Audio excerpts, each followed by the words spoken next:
Inicialmente, vamos começar com a definição da laminação. A laminação é um processo de conformação que consiste na passagem de um corpo sólido, que normalmente é chamado de peça, entre dois cilindros que atuam como ferramentas, que giram na mesma velocidade periférica, mas em sentidos contrários. Então, nosso corpo sólido vai passar entre os dois cilindros, diminuindo a espessura final da peça. Outro ponto importante é que o atrito normalmente é danoso para os processos de fabricação, mas nesse caso da laminação é muito essencial, senão os cilindros não conseguem mover a peça entre eles. Quais produtos do nosso cotidiano são fabricados através de chapas e tiras produzidas por laminação? Muitos produtos são criados através desse processo, por exemplo, a carroceria dos automóveis, a fuselagem dos aviões, são todas produzidas através de chapas feitas no processo de laminação. Lógico que elas vão passar por uma estampagem para dar sua forma final, mas o seu produto básico que vão para as empresas são as chapas feitas através do processo de laminação. Eletrodomésticos também, geladeira, fogão, panelas, todas são feitas através de chapas e tiras. A laminação é um dos processos mais importantes da conformação mecânica, pois a demanda desses materiais, chapas e tiras é muito grande. Onde se encaixa a laminação dentro de um processo de produção de tiras de aço? Como a gente já estudou em siderurgia, a gente pode lembrar que dentro de uma usina siderúrgica integrada, o processo se inicia com as matérias-primas, com o minério de ferro, a sinterização do minério de ferro, o carvão vai para a coqueria, entre outros fundentes. Tudo vai ser levado para o alto forno, para redução. Será produzido ferro gusa. Esse ferro vai para a aciaria, que é a área de refino, e será convertido em aço. Esse aço vai para o processo de lingotamento contínuo. E o tarugo ou lingote produzido lá no lingotamento vai para o processo de laminação. Então é aqui que está a laminação dentro da produção do aço. Em uma usina não integrada, por exemplo, trabalha com sucata e gusa sólido, a gente não vai ter o processo de redução. Então a sua sucata e o seu gusa vai para um processo de forno elétrico. Dentro do forno elétrico será fundido e levado para o lingotamento. E do lingotamento contínuo, lingote ou tarugo cria a matéria-prima para a laminação. A partir da matéria-prima, usamos um laminador para dar início ao processo de laminação. Um laminador consiste basicamente de cilindros, também chamados de rolos, mancais e uma carcaça chamada de gaiola ou quadro, para fixar essas partes. Há também um motor, que fornece potência à máquina e controla a velocidade de rotação dos cilindros. As forças envolvidas no processo de laminação são muito elevadas, precisando assim de uma construção bastante rígida, além de motores muito potentes para realizarmos esse processo. O conjunto completo da máquina de laminação também é conhecido como cadeira de laminação. Continuando com a estrutura da máquina laminadora, aqui vemos os cilindros de laminação, que são uma das principais partes da laminadora. São compostos basicamente de três partes: o corpo, onde ocorre o processo da laminação da peça; o pescoço, onde o peso do cilindro e a carga da laminação devem ser suportadas; e o trevo, onde ocorre o acoplamento com o eixo do motor através de uma manga de engate. Agora vamos falar sobre os tipos de laminadora. Em nosso material, trouxemos alguns dos modelos mais utilizados na indústria atualmente. Começaremos pela figura A, referente ao laminador duo, que é composto de dois cilindros que giram em apenas um sentido. Logo após, vemos a figura B, que é referente ao laminador duo reversível, que gira em dois sentidos, permitindo o material ir e voltar para reduções consecutivas de seu tamanho. Na terceira figura, vemos o laminador trio, que possui três cilindros de trabalho que sempre giram no mesmo sentido entre si.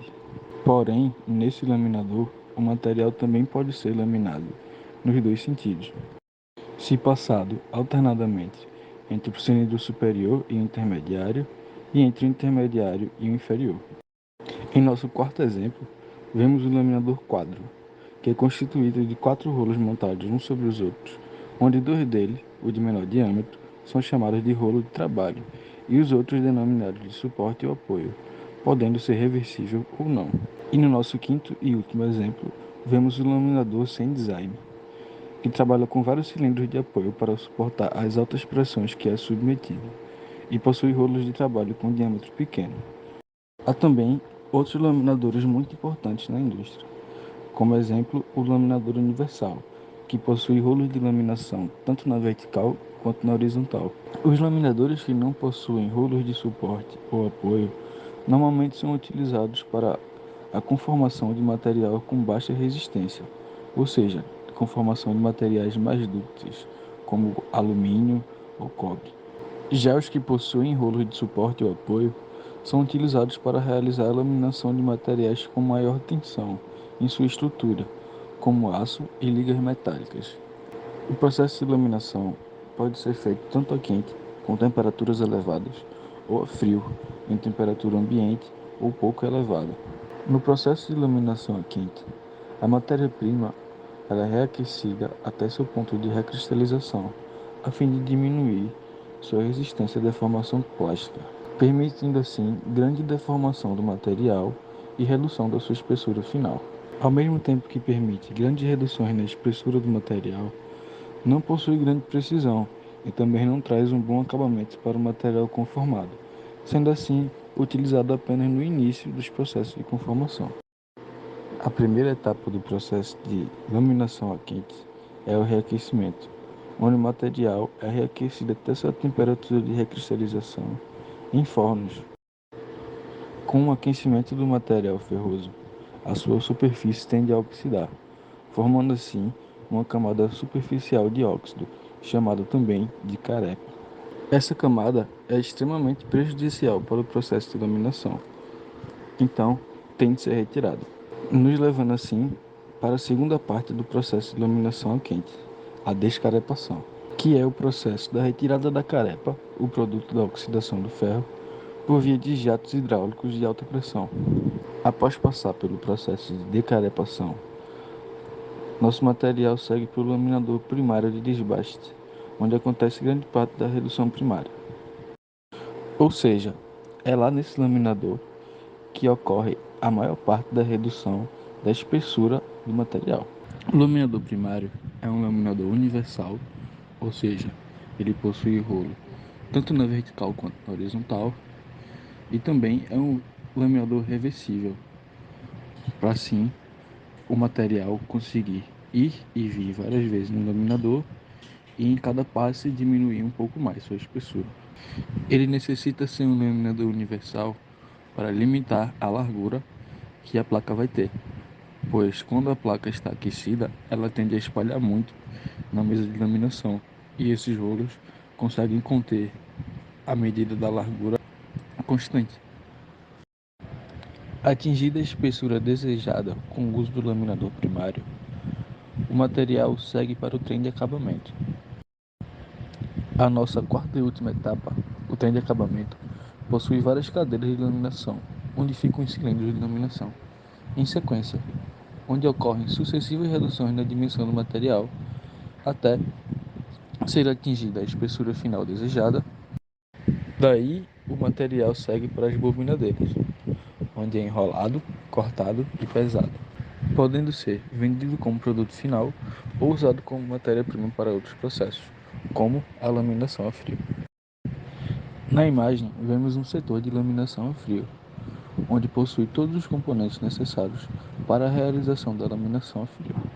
O primeiro passo é desfazer as bobinas na desbobinadeira e nas desempenadeiras, transformando ela assim em uma grande tira metálica.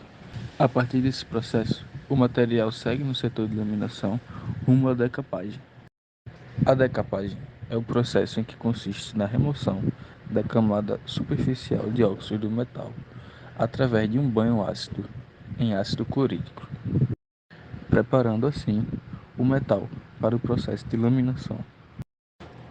Após a decapagem, o material segue para o laminador de tiras a frio, onde o processo de laminação proporciona a redução de espessura da tira laminada até atingir a solicitação especificada pelo cliente.